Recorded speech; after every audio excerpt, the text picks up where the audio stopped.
Assalamualaikum warahmatullahi wabarakatuh. Waalaikumsalam warahmatullahi wabarakatuh. Kembali lagi bersama kami di podcast Obrolan Horor.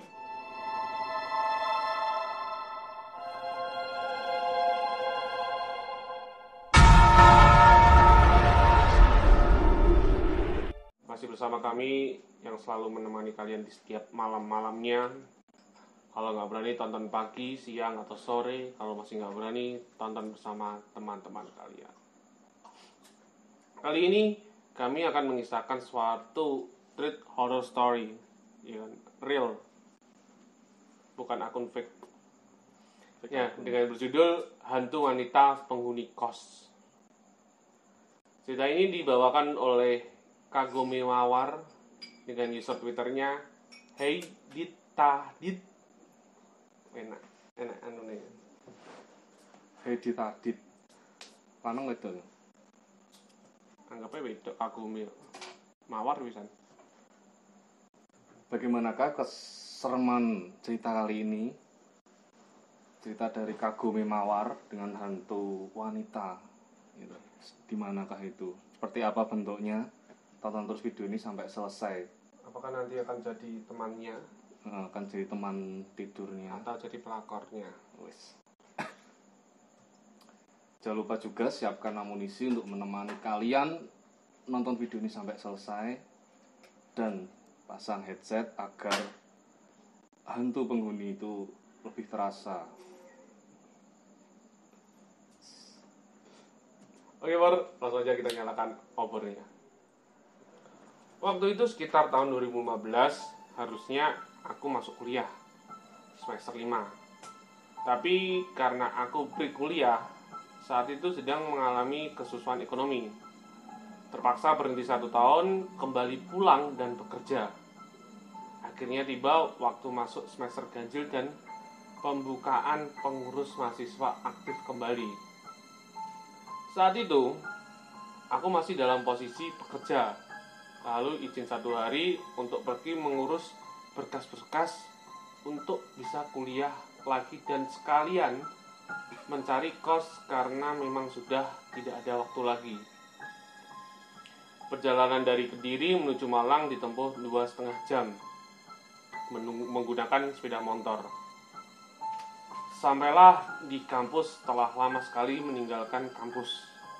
Rasanya asing. Malu, takut ketemu teman karena aku ngilang 1 tahun. Selesailah mengurus berkas-berkas, izin aktif kembali di kampus dengan segala keribetannya. Setelah selesai urusan kampus, aku langsung pergi mencari kos di daerah Tirto Utomo. Daerah yang sudah familiar sekali, surganya kos-kosan. Sebelah ini. Etane pasar kok. Kesana kemari mencari yang cocok dari segi suasana dan juga budget tentunya. Tapi belum nemu yang cocok karena memang terkendala budget. Karena waktu sudah sore, akhirnya memutuskan untuk pulang. Sambil berjalan pulang, aku tetap mencari kos-kosan. Berhentilah di salah satu perumahan dekat kampus. Ada satu rumah dekat pintu masuk yang tertulis menerima kos putri, gitu. Menerima kos putri dan tercantum nomor HP pemilik kos itu. Ketika dihubungi, nggak diangkat.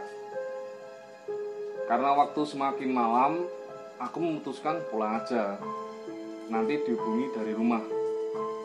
Kelihatannya rumah kos itu bagus, dekat pula dengan kampus dan bisa jalan kaki begitu.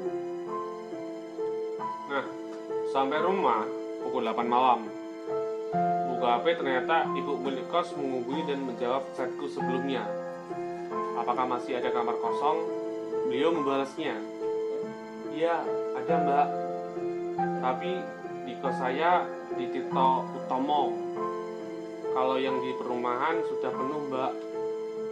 "Enak kok mbak, pasti nyaman. Kasurnya spring bed." Lalu aku menanyakan harganya dan ternyata boleh bayar per semester dengan harga yang cukup terjangkau pada waktu itu dengan fasilitas kasur spring bed. Karena zaman dulu harga segitu cuma dapat kasur busa tanpa rugi panjang, karena sudah tidak ada waktu lagi untuk mencari kos, aku pun mengiyakan tawarannya. 3 minggu setelah mengiyakan tawaran itu, aku pun bersiap untuk bergegas besok pagi berangkat ke kota Malang, ke tempat kos yang aku pun tidak tahu gimana bentuknya, gimana suasananya. Sebelum aku berangkat, aku chat ibu pemilik, "Bu, saya nanti sampai kos siang sekitar jam 11-an." Bu Kos menjawab, "Ya, nanti biar pembantu saya ya yang kasih kunci. Sementara malam ini tidur di kamar yang atas saja.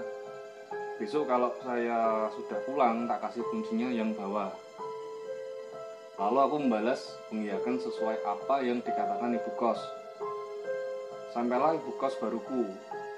Awalnya seneng banget karena dekat dengan kampus, di Gang Tirto Utomo yang tidak terlalu jauh. Akhirnya datanglah pembantu ibu kos itu membawakan kunci. Aku dipersilahkan masuk. Bilang ini, "Ayo Mbak masuk. Sementara di atas dulu ya semalam. Besok ibunya yang ngasih kunci itu sendiri." Aku mulai masuk, langkah demi langkah rumah kos itu. Hawanya dingin, suram, dan gelap Banget. Seperti penghuni kosnya, tipe kos individual. Melewati lorong-lorong, semakin masuk, dan ternyata banyak sekali kamar kos yang bahkan aku nggak tahu jumlahnya. Sepertinya semua ada penghuninya, tapi aneh, terasa sunyi, suram. Sampailah aku di kamarku, yang aku tinggal hanya malam ini. Sebelum pindah ke bawah, kamarnya terletak di paling ujung dekat kamar mandi.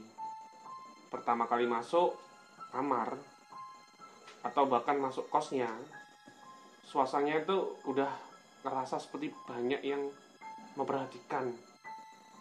Padahal suasananya sepi dan suram saat itu. Kamar yang aku tempati malam ini ternyata sudah lama kosong. Sedikit berdebu, lantainya bahkan rusak. Sedikit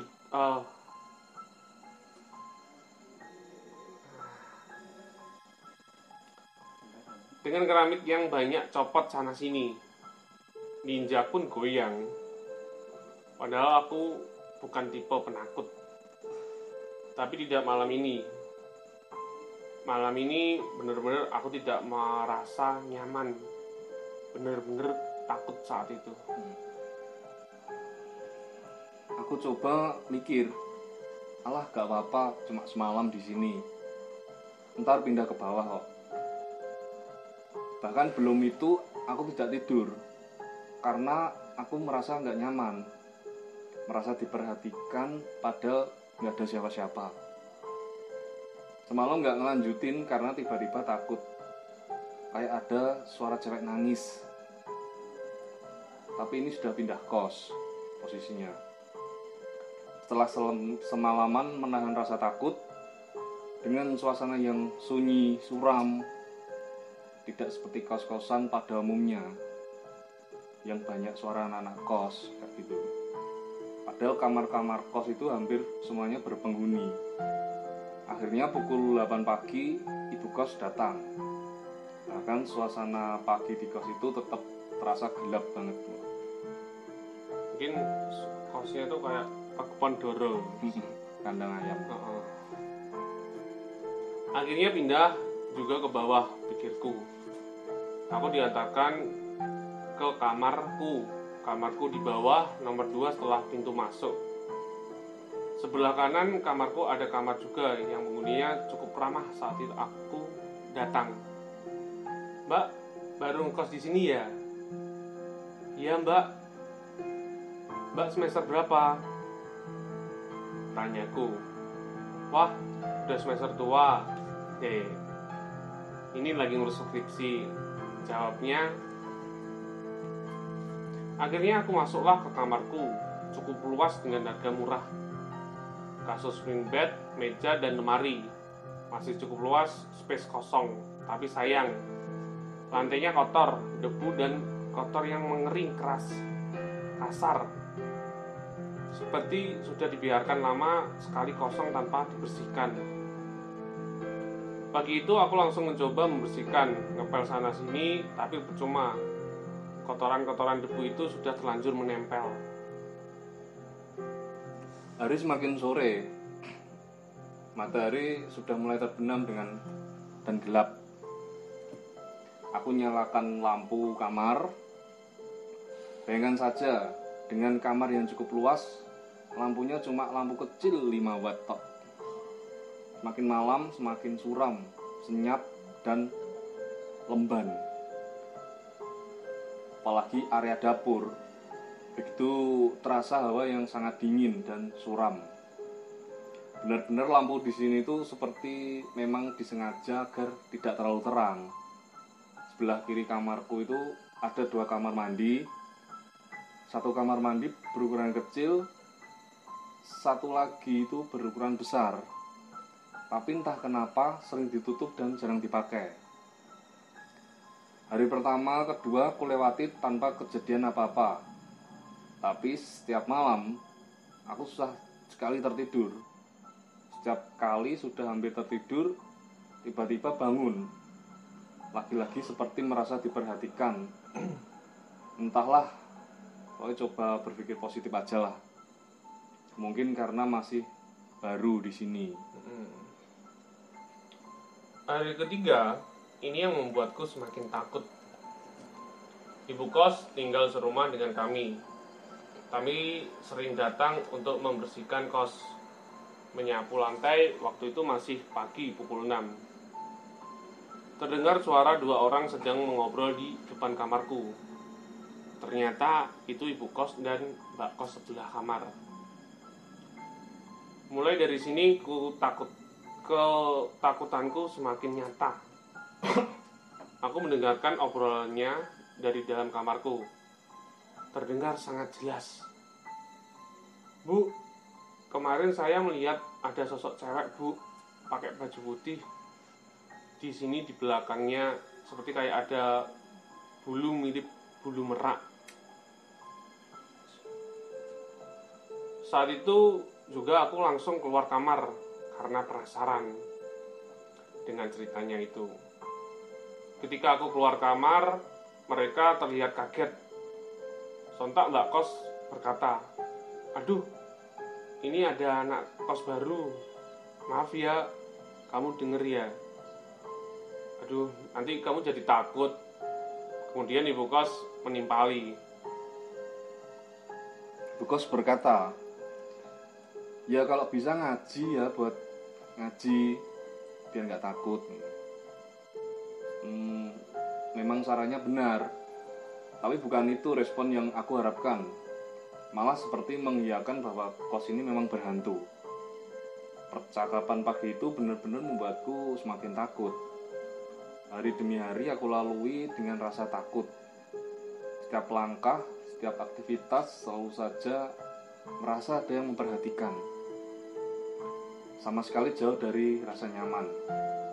Mungkin bagi banyak orang, pulang kuliah adalah hal yang paling menyenangkan. Tapi tidak buatku. Setiap kali pulang kuliah, capek karena saat itu pun aku belum punya kendaraan. Jalan kaki dari kosku sampai kampus. Tiap pulang sampai depan kos, malah ada yang hanya rasa takut itu yang ada. Saat pulang kuliah, waktu itu perutku terasa sangat sakit. Nah, pergilah aku ke kamar mandi. Ternyata kamar mandi yang biasanya aku pakai ada orangnya. Akhirnya karena sudah tidak tahan, aku memutuskan masuk ke kamar mandi satunya yang selama ini entah kenapa nggak pernah dipakai. Ada lebih besar. Kamar mandi yang kotor benar-benar seperti kamar mandi yang lama sekali tak terpakai. Dan betapa kagetnya setelah aku masuk. Banyak cacing di dalam kamar mandi. Di ujung kamar mandi, cacing-cacing bertumpuk saling bergeliat. bener-bener aneh. Padahal tiap hari ibu kos dan pembantunya datang buat bersihin kos. Meski sekedar nyapu lantai, masa sih kamar mandi kotor banyak cacingnya dibiarkan gitu aja. Tiap malam benar-benar tidurku nggak nyenyak sama sekali. Tiap hampir tertidur selalu aja tiba-tiba tangun. Menuneh. Bahkan aku selalu putar ayat-ayat kursi di HP-ku. Tapi malah membuat rasa semakin takut itu semakin jadi. Setiap seminggu sekali, tiap hari Jumat sore, aku pulang naik bis ke Kediri. Karena Sabtu Minggu libur. Sampai orang rumah bilang, "Mbok ya pulang jangan seminggu sekali, uangnya habis buat naik bis. Kan bisa buat beli yang lain. Kurangin aja pulangnya, jangan sering-sering." Ya aku cuma diam aja, belum berani cerita apa-apa. Karena jujur malu, masa permasalahannya gara-gara takut hantu. Jadi tiap hari Minggu sore aku balik ke Malang. Setiap bis melaju mendekat terminal, rasanya selalu deg-degan. Ingat bakal masuk kos itu lagi. Deg-deg ser. Karena aku sudah benar-benar ngerasa nggak nyaman dengan kos yang suram. Mau siang atau malam, suasananya benar-benar sama saja. Kamar gede tapi lampunya 5 watt. Aku coba buat ngerubah gimana kos ini biar lebih nyaman. Waktu itu aku libur kuliah. Aku nyalakan musik kenceng, ya biar sedikit rame pikirku. Aku buka pintu kos depan, ya biar ada cahaya yang masuk, biar tidak terlalu suram dan lembat pikirku. Belum sampai 5 menit, beruang! Suara kencang sekali. Pintu menutup dengan sendirinya. Mungkin aja angin. Ternyata setiap kali aku mencoba, biarpun pintu depan terbuka, kejadian seperti itu berulang kembali. Sama, masih tertutup dengan suara kencang. Siang itu kejadian yang membuatku benar-benar semakin ketakutan akhirnya terjadi. Yang selama ini hanya sekedar perasaan takut, ini bukan lagi sekedar perasaan, ini nyata. Aku pulang kuliah jam 12 siang. Tahu sendiri di jam-jam panas yang sangat terik itu. Jalan kaki dari kampus yang naik turun benar-benar capek. Sampai di kos, bahkan belum sempat berganti pakaian, aku pun langsung merebahkan badan. Dan ketika sudah mulai terlelap antara sadar dan gak sadar, aku melihat ada sesosok wanita dengan rambut panjang dan gaun putih panjang masuk ke kamarku, menembus pintu yang tertutup itu. Terlihat tubuhnya itu tembus pandang, jelas sekali terlihat. Dia mulai melangkah maju, semakin mendekat, dan dia duduk tepat di kakiku sambil menatapku dan tersenyum. Dengan rambut panjang lurusnya, dia menatapku dengan tersenyum. Rasanya badanku kaku, sudah tidak bisa bergerak lagi. Aku coba memejamkan mata, berharap ketika membuka mata, dia sudah pergi. Lalu ketika aku membuka mata, ternyata dia masih duduk di kakiku dengan wajah terus menatapku. Aku mencoba untuk memejamkan mata kembali, dan ketika membuka, sosok itu masih saja duduk dan terus menatapku dengan senyumnya yang dingin, yang membuatku setiap orang melihat merasa merinding. Dengan wajah pucat dan senyumnya yang dingin. Bayangkan saja, jika sosok seperti ini menatap tepat di depan kalian, bahkan duduk di kaki kalian. Untuk ketiga kalinya, aku menutup mata dan beruap Ras. Aku merasa seperti ada seekor kucing meraung dan meloncat dari atas jendela mencakar tanganku. Setelah aku membuka mata, ternyata tidak ada apa-apa. Tidak ada kucing, bahkan sosok itu pun menghilang. Namun yang terlihat adalah bekas goresan seperti cakaran kucing di tangan kiriku. Merah. Iya. Dan sangat jelas seperti memang baru saja terjadi. Benar-benar untuk pertama kalinya dalam hidupku melihat langsung sosok itu di depan mataku. Yang apakah mungkin sosok itu yang sering disebut orang-orang sebagai kuntilanak? Kini lini. Pagi itu ibu kos datang dan aku mencoba meminta untuk ganti lampu kamarku ke lampu yang lebih terang. Bu, lampu kamar saya boleh ganti aja ya yang lebih besar. Soalnya kamarnya besar, lampunya segini kurang. Ibu kos menjawab dengan jawaban yang benar-benar mengecewakan. Ya nggak apa-apa segitu aja, biar irit listriknya. Aku pun hanya diam, tidak berani membantah karena takut membuatnya tersinggung. Akhirnya, karena aku sudah nggak tahan lagi dengan suasana kos yang suram, kamar yang biasanya jadi tempat istirahat malah sama sekali jauh dari rasa nyaman. Aku memutuskan untuk membeli sendiri lampu dengan ukuran yang lebih besar. Perapannya, kamar jadi lebih terang, mungkin sedikit nyaman bagiku. Lalu aku coba minta bantu Mbak kos sebelah kamarku. Mbak, boleh minta tolong buat pasang lampu? Oh iya dek, aku juga baru ganti lampu kok. Ibunya tuh masa kamar gede lampunya cuma 5 watt tok. Kan kita bayar listrik juga. Setelah kami selesai ganti lampu, dia bertanya, gimana? Kita nggak di sini dek? Jujur agak kurang nyaman sih mbak. Dan mbak kos itu tiba-tiba bertanya lagi, udah lihat cewek penghuni sini ya? Sontak aku pun kaget. Lah, mbak maksudnya gimana? Ya aku tahu kok, aku sering lihat juga di depan sini, sering lewat, kadang di dapur.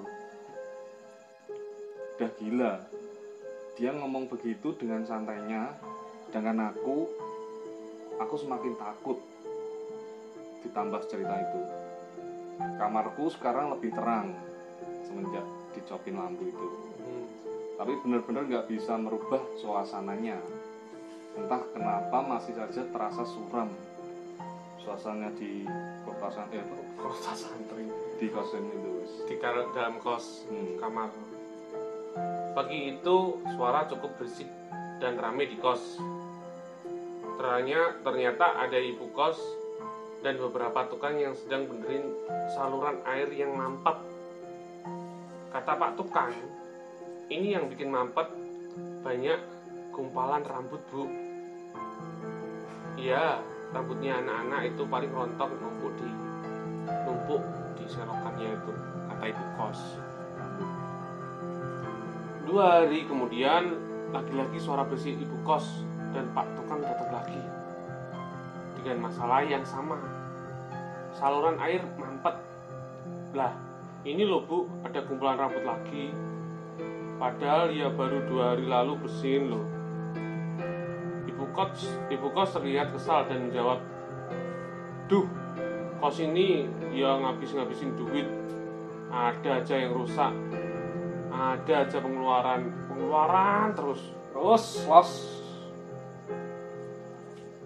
Hari-hari terus berjalan dengan penuh ketakutan. Setiap malam aku selalu putar ayat-ayat kursi dan ayat-ayat Al-Quran di HP. aku biarkan sampai aku tertidur.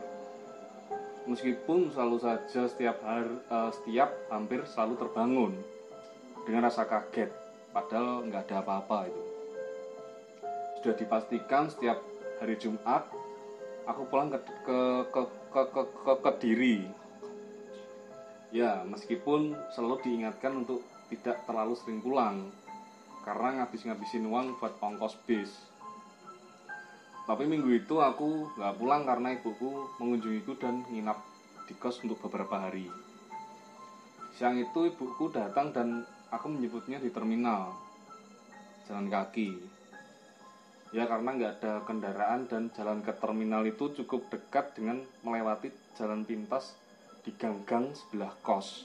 Tidak emang. Enak gang Jambe, gang Jambu, Gang Jambel. Tapi sore saat azan zuhur, kami sampai di kosku. Kalimat pertama yang terucap dari ibuku adalah, "Kosmu kok gelap suram gini? Nyalain lampunya." Lalu aku menyalakan lampu dan ibuku nyaut, "Ya tetap gelap ya." Iya. Pagi itu pukul 8 aku berangkat kuliah. Terpaksa aku meninggalkan ibuku sendirian di kos. "Bu, aku berangkat ya. Nanti pulang siang. Kalau mau beli apa-apa di depan itu loh. Jalan aja banyak toko." "Ya, hati-hati, Duk. Gampang nanti ibu kalau butuh apa-apa tak cari sendiri." Pukul 10 ibuku bergegas mandi. Rencananya setelah mandi mau jalan ke depan, mau beli makanan. Belum selesai ibu mandi dan masih di dalam kamar mandi. "Bu, ibu." Ibu langsung menjawab, "Ya bentar. Kalau udah pulang, katanya pulang siang." Pas pukul 12 siang aku pulang. Panas terik dengan jalan kampus yang naik turun membuat capek sekali. Biasa orang nyebutnya itu Universitas Munggah-Mudun, atau dalam bahasa Indonesia Universitas naik turun, UMM. Emang iya? Universitas Muhammadiyah Malang. Iya, kan mudun. Sampai di kos aku langsung masuk kamar dengan muka lelah. Ibuku duduk di tempat tidur dan aku langsung rebahan. "Tadi tak kira kamu udah pulang loh." Pas ibu mandi ada yang manggil, "Bu, ibu." Ya persis suaramu. Tapi pas keluar nggak ada siapa-siapa. Sontak aku kaget mendengarnya.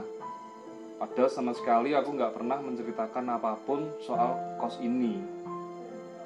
Alah, paling suara anak-anak di depan kos, Bu. Aku menjawab sekedarnya saja dan gak mau membahas dan memikirkannya lebih jauh. Biar ibunya ayem, gak parno. Beberapa hari tidurku cukup tenang, ya karena ada ibuku yang menemani, jadi tidak terlalu merasa takut. Akhirnya tiba waktu ibuku kembali pulang. Kembali rasa takut muncul. Rasa tidak nyaman, rasa seperti selalu diawasi. Saat itu hujan gerimis mulai sore bahkan sampai malam. Makin menambah suasana dingin sunyi. Bau debu basah yang menyengat. Malam itu sama sekali tidak bisa tidur. Aku memejamkan mata, tetap saja tidak bisa tidur. Jam sudah menunjukkan pukul 2 pagi. Tiba-tiba terdengar suara srek, srek, srek. Seperti suara seseorang yang berjalan dengan kaki satu dan menyeret kakinya satunya lagi. Srek, cek, srek, cek. Suaranya terdengar sangat dekat. Sangat dekat, tubuhku terasa kaku. nafasku saat itu terasa berat. Benar-benar di puncak rasa takut. Lalu suaranya semakin menjauh, terdengar jauh. Alah, sudah pergi pikirku. Namun tiba-tiba aku teringat kata orang jika suara itu dekat, maka artinya sosok itu jauh. Namun, jika suara itu jauh, artinya sosok itu sedang dekat di antara kita. Belum selesai rasa takut itu, tiba-tiba terdengar suara seperti ketukan di tembok. Entah dari mana asalnya, tapi sepertinya bukan dari tembok kamarku. Seperti dari arah dapur. Duk duk duk duk. Duk duk duk duk. Ketukan 3 kali berhenti. Lalu ketukan lagi dengan irama yang sama. Duk duk duk duk duk. Aken mas. Duk duk duk.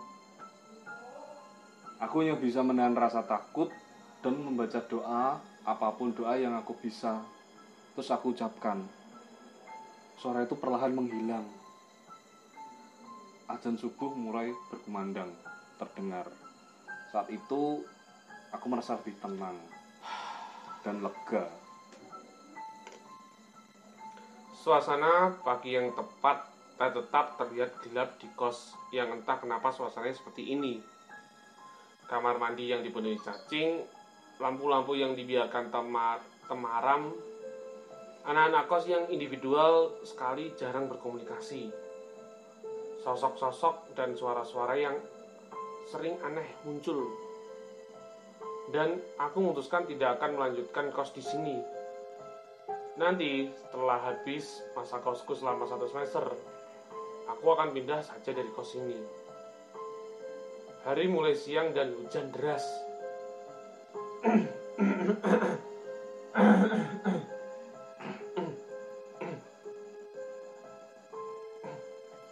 Rintik suara dari atap terdengar kencang sekali. Belum sempat aku keluar membeli makan, untung saja masih ada persediaan Indomie kuah soto. Nah, Aku bergegas menuju dapur untuk memasak mie. asal kalian tahu, tempat yang paling membuatku takut adalah dapur. Karena gelap, tanpa ada sumber cahaya. Terasa lembab.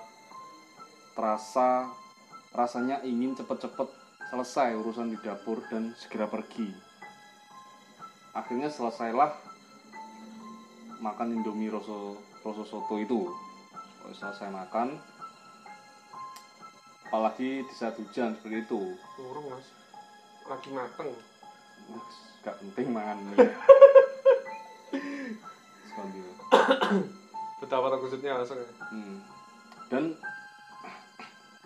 Dan betapa terkejutnya, sosok wanita terlihat berdiri di pojokan dapur dengan baju putih menutupi kakinya, dengan rambut panjang yang dibiarkan tergerai. Wajahnya pucat menatapku dan mulai tersenyum semakin lebar dan tertawa cekikikan seperti merasa sangat puas. Beberapa detik aku terdiam. Lalu seketika aku langsung lari menuju kamarku. Dengan mangkok isi kuah yang masih panas tumpah-tumpah terkena tanganku. Hari itu juga aku memutuskan untuk keluar dari kos dan menginap di kos temanku. 2 hari kemudian aku kembali ke kosku untuk mengambil barang-barangku dan pergi tanpa memberitahu ibu kos. Biasanya saat siang ibu kos tidak pernah datang ke kos. Namun saat aku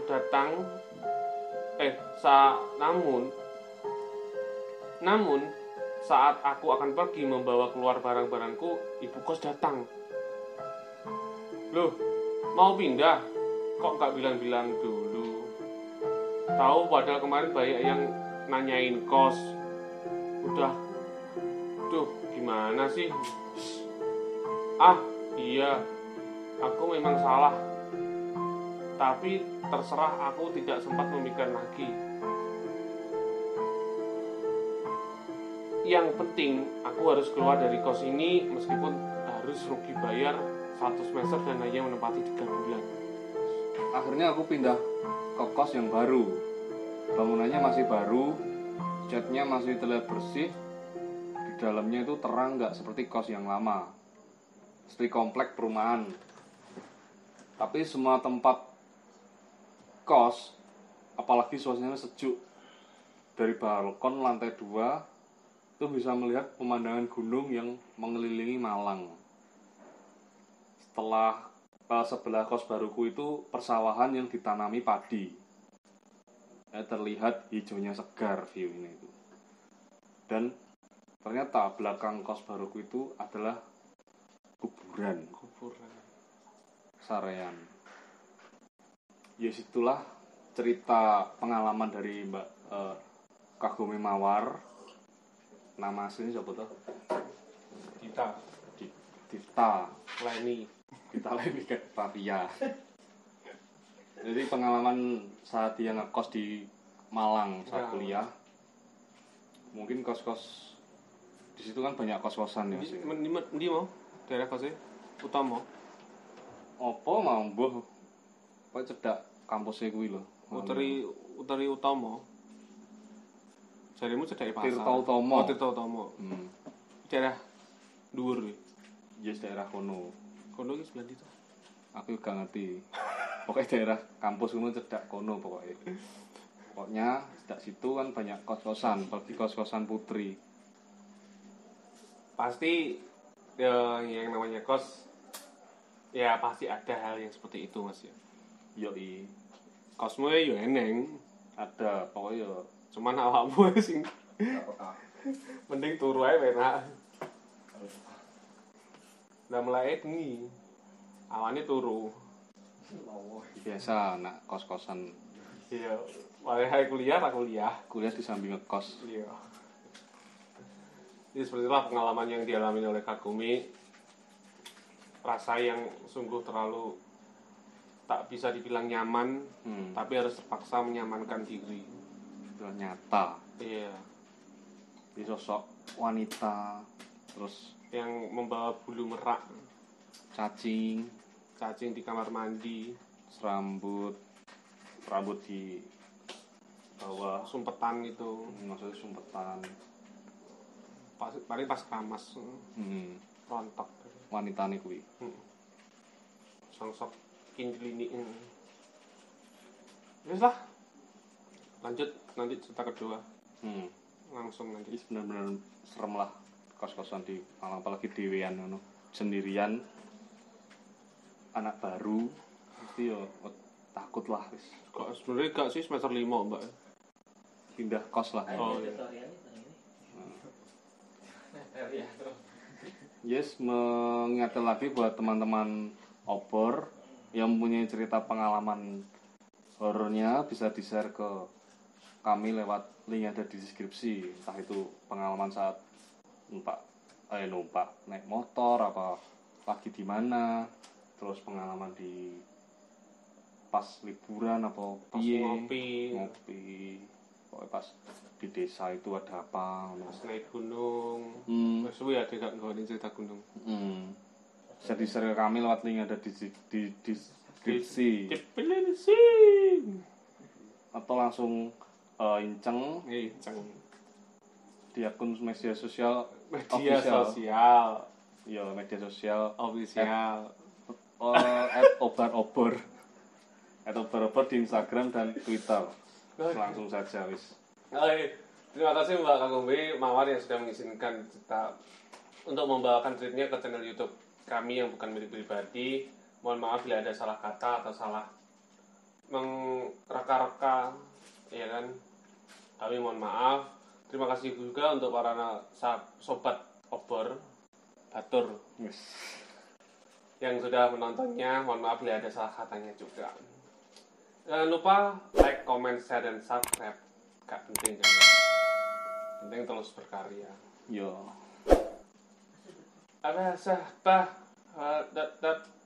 Oke, cukup sekian. Wassalamualaikum warahmatullahi wabarakatuh. Salam Salam ubor. obrolan Horor. yoi.